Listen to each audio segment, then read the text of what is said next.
Бул жерде бир кызыктай эле көрүнүш болуп жатат. Анткени бул имараттын туш тарабынан бузулуп жатса, мунун биринчи кабатында жекешкердин бири менин мүлкүмө тийбесин деп мөөр басып койгон экен. Бирок бул мөөр жардам береби, ким бул жакты бузуп жатат, биз алдыда сиздерге айтып беребиз.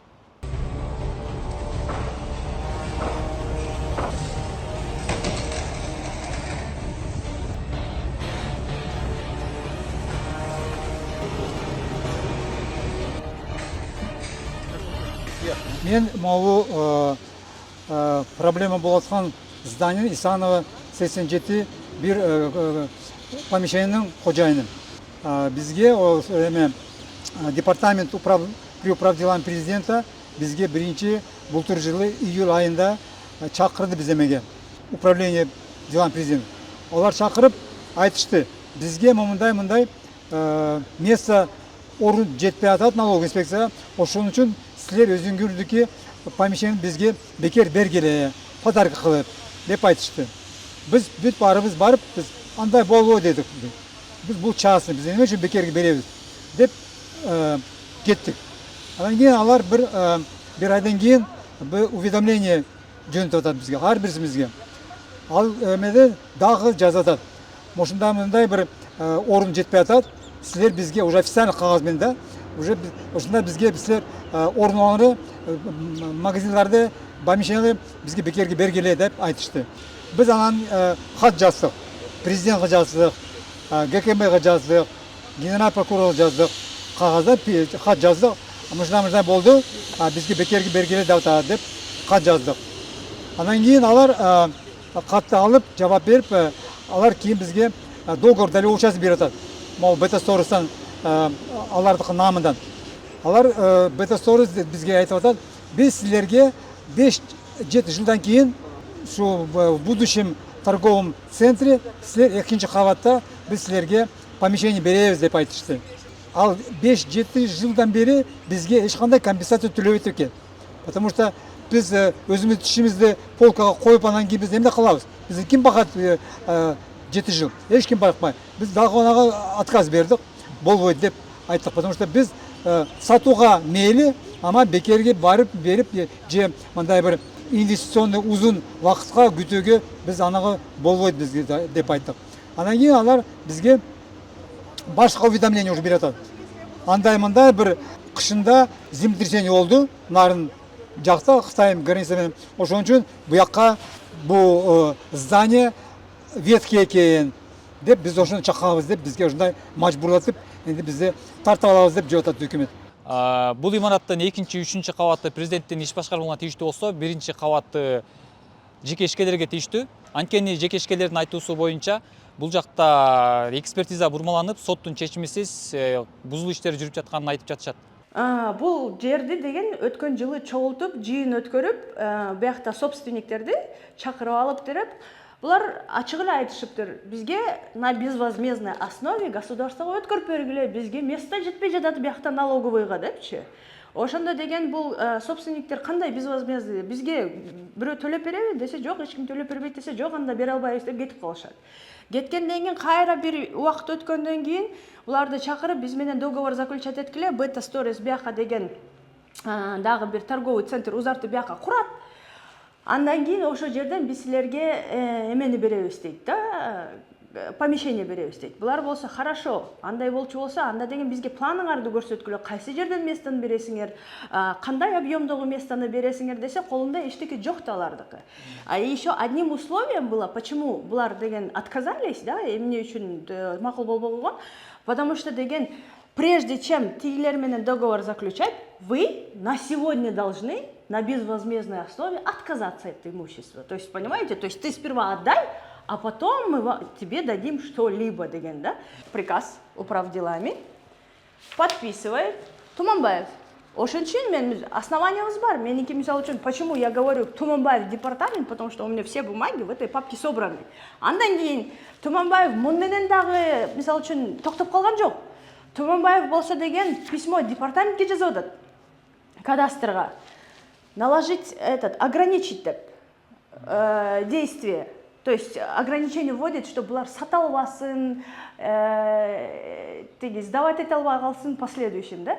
По Конституции ограничение, то есть арест на имущество накладывается по решению следователя, по решению суда. Все. Біз өзіміздің құқығымызды в законном порядке, допустим, да, сақтап қалыш үшін біз прокуратураға жазып атсақ, прокуратура мына жазып атады.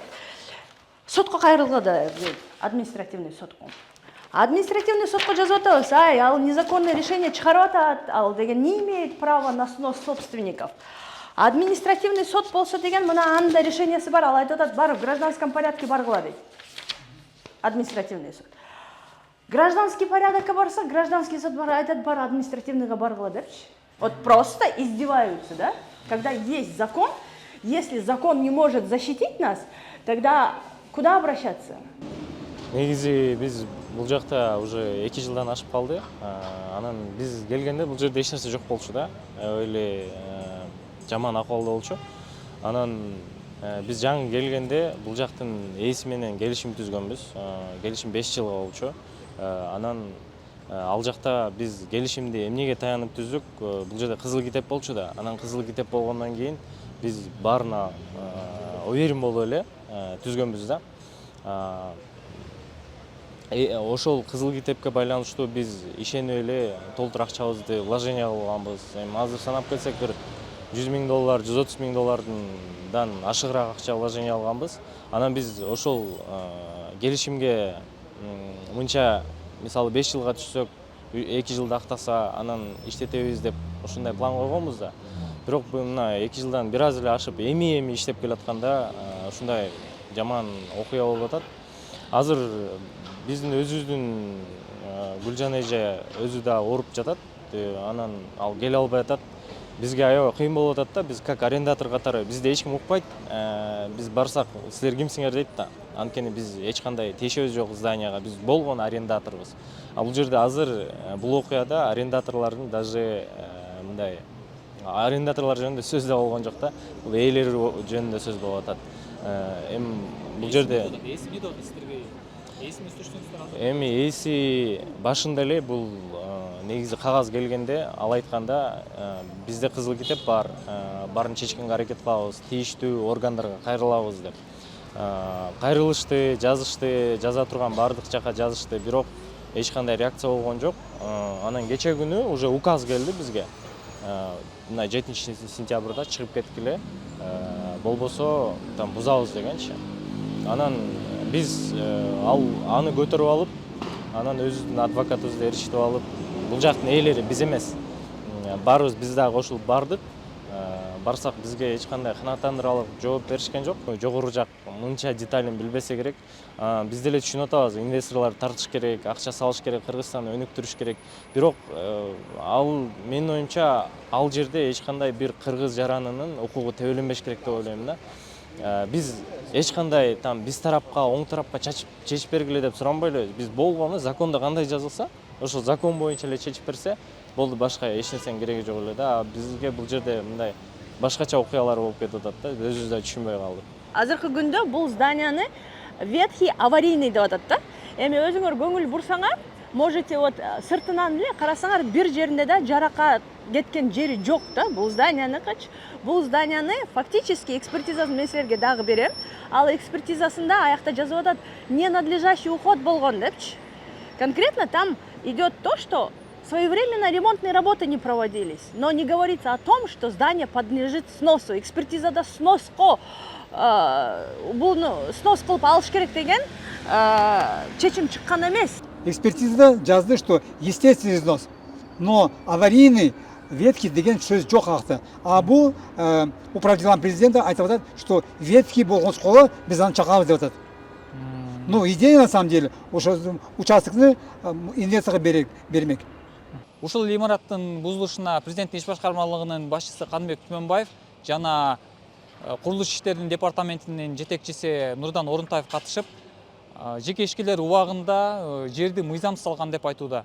Экспертиза бурмаланган деп айтып атышат да, бул жака жөн эле ремонт иши. Эч кандай бурмаланган эмес. Бизде атайын тийиштүү органдар бар, ошол органдар келип обследование кылган. Бул здание мурун салынгандан кийин, Союз учурунда салынгандан бери эч кандай капиталдык оңдоо иштери жүргүзүлгөн эмес. Бул биринчиден. Экинчиден, ошонун кесепетинен бүгүнкү күндө имарат бул аварийный состояние келип калган. Жана ошондой эле бул любой момент адамдардын коопсуздугун карашыбыз керек.